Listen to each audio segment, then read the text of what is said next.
AP టెట్‌కి సంబంధించినటువంటి latest updated news చూసుకున్నట్లయితే, మనకి రీసెంట్‌గా ఈరోజు మనకి 'సాక్షి' న్యూస్ పేపర్‌లో అయితే ఈ యొక్క ఆర్టికల్స్ అనేది మనకి రావడం జరిగింది.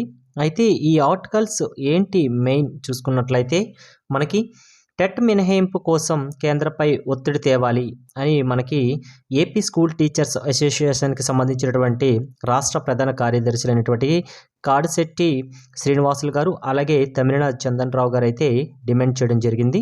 అయితే ప్రతి ఒక్కరికి కూడా తెలిసిన విషయమే. ప్రస్తుతానికి ఏ సర్వీస్‌లో ఉన్న టీచర్స్ ప్రతి ఒక్కరు కూడాను 2 ఇయర్స్‌లో వాళ్ళు టెట్ ఎగ్జామ్స్ అనేది క్వాలిఫై అవ్వాలి. మస్ట్ అండ్ షుడ్ బీగా అని చెప్పడం జరిగింది. అయితే ఎవరికి మినహాయింపు ఉంది అనే విషయానికొస్తే మాక్సిమం మరొక కొద్ది రోజుల్లో అంటే మాక్సిమం మరొక 5 ఇయర్స్‌లో రిటైర్మెంట్ అవుతున్న వాళ్ళకైతే టెట్ అయితే మినహాయింపు ఉంది. అయితే ఎవరికైనా ఈ 5 ఇయర్స్‌లో ప్రమోషన్స్ మాకు వస్తాయని కాన్ఫిడెంట్‌గా ఉన్నట్లయితే, మాకు ప్రమోషన్స్ ఉన్నాయి అనుకున్నట్లయితే, వాళ్ళు కూడా నండి టెట్ ఎగ్జామ్స్‌లో అయితే క్వాలిఫై అవ్వాలి. ఆల్రెడీ 2025కి సంబంధించిన టెట్ ఎగ్జామ్ అవ్వడం జరిగింది. అలాగే సర్వీస్‌లో ఉన్న టీచర్స్ కూడాను బాగానే క్వాలిఫై అవ్వడం కూడా జరిగింది. అలాగే నిరుద్యోగ యువతలు కూడాను కొందరుమంది డిస్‌క్వాలిఫై అయ్యారు. కొందరైతే క్వాలిఫై అవ్వడం జరిగింది. అయితే ఎందుకంటే చూసుకున్నట్లయితే కొద్దిగా హార్డ్‌నెస్‌గా అయితే ఈ టెట్ ఎగ్జామ్ వచ్చింది. అయితే మాక్సిమం 40% వరకైతే సర్వీస్‌లో ఉన్న టీచర్స్ అయితే బాగానే క్వాలిఫై అయ్యారండి. రిమైనింగ్ వాళ్ళైతే మిగతా రిమైనింగ్ టెట్‌లో కూడా క్వాలిఫై అయిపోతారు. వాళ్ళకి ఎటువంటి ప్రాబ్లమ్ కూడా అవ్వదు.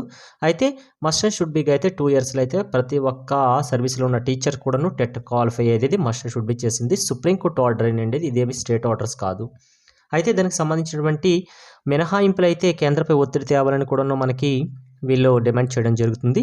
అలాగే ఉపాధ్యాయులపై బోధనేతర కార్యక్రమాల భారం కూడా తగ్గించాలని కూడాను వీళ్ళు డిమాండ్ చేశారండి. 2 డిమాండ్స్ అండి. ఒకటి టెట్ మినహాయింపు ఒకటి డిమాండ్ జరిగింది.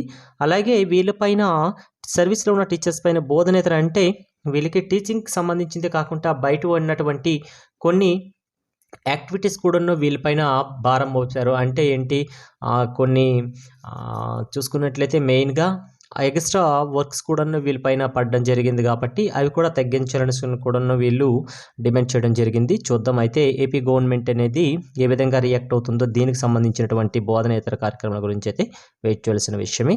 అలాగే కొత్త టీచర్లకు మార్గదర్శకాలు అని ఈ యొక్క ఆర్టికల్ కూడాను మనకి ఇది కూడాను మనకి సాక్షి న్యూస్ పేపర్‌లోనే ఈ ఆర్టికల్ కూడా రావడం జరిగింది. కొత్త టీచర్లకు మార్గదర్శకాలు ఏంటి మార్గదర్శకాలు అనే విషయానికొస్తే మనకి డిఎస్సి 2025లో అయితే స్కూల్ అసిస్టెంట్లుగా ఎంపికైన ఉపాధ్యాయులు ఉన్నారు కదా!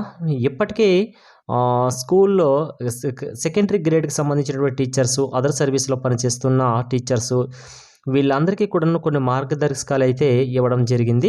ఆ మార్గదర్శకాలు ఏంటని చూసుకున్నట్లయితే కొత్త టీచర్లకు సంబంధించినటువంటి కొత్త పోస్టులో వేతన నిర్ణయం అనేది అంటే సాలరీ అనేది పాత పోస్టులో తీసుకుంటున్న దానికంటే తక్కువ కాకుండా స్థిరీకరించినట్లు పేర్కొంది. ఈ మార్గదర్శకాలు ఏంటని చూసుకున్నట్లయితే మనకి ఇప్పుడు కొత్తగా రిక్రూట్మెంట్ అయినటువంటి 2025లో టీచర్స్ ఉన్నారు కదా! వీళ్ళ యొక్క సాలరీస్ అనేవి పాత రోజుల్లో కంటిన్యూగా సర్వీస్ టీచర్లు తీసుకుంటున్నటువంటి సాలరీస్‌కి తక్కువ కాకుండా స్థిరీకరించినట్లయితే చెప్పడం జరిగింది. అలాగే మాతృశాఖ అనుమతితో కొత్త పోస్టులో చేరితే గత సర్వీస్‌ని కూడా కొత్త పోస్టులోకి తీసుకొని నిబంధనల మేరకు కూడా పింఛను ఇవ్వనట్లు కూడా ఉత్తర్వులో పేర్కొనడం జరిగింది. చూసుకోండి ఇవన్నీ కూడా చాలా ఇంపార్టెంట్ మార్గదర్శకాలు కాబట్టి. ఓకే.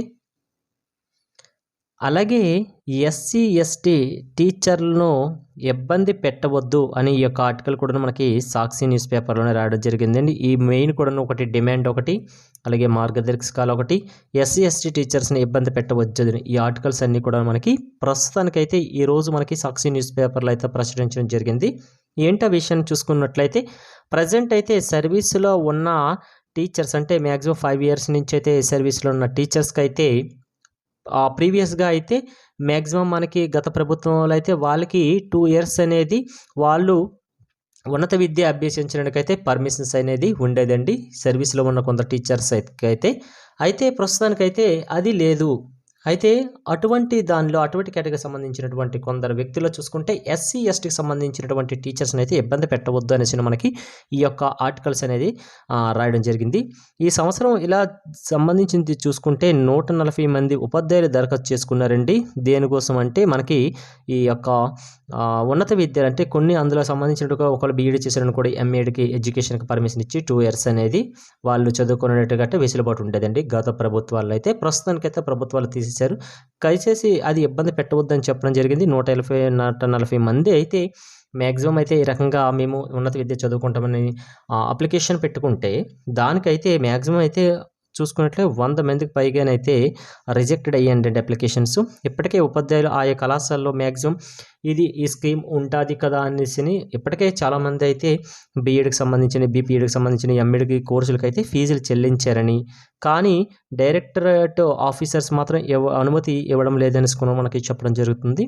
అయితే ఎస్సీ, ఎస్టీకి సంబంధించిన వాళ్ళని ఇబ్బంది పెట్టవద్దు అనేసి ఈ ఆర్టికల్ రాశారు కాబట్టి ఇది గవర్నమెంట్ దీనికోసం అయితే ఎటువంటి నిర్ణయం తీసుకుంటాదనేది మనం వెయిట్ చేయాల్సిన విషయమే. అయితే ప్రస్తుతానికైతే ఇవేనండి టెట్‌కి సంబంధించినవి మార్గదర్శకాలు అవ్వచ్చు, అలాగే టీచర్‌ని ఇబ్బంది పెట్టొద్దు అనేసిన విషయాలు అవ్వచ్చు, ఇవి అయితే వచ్చాయి.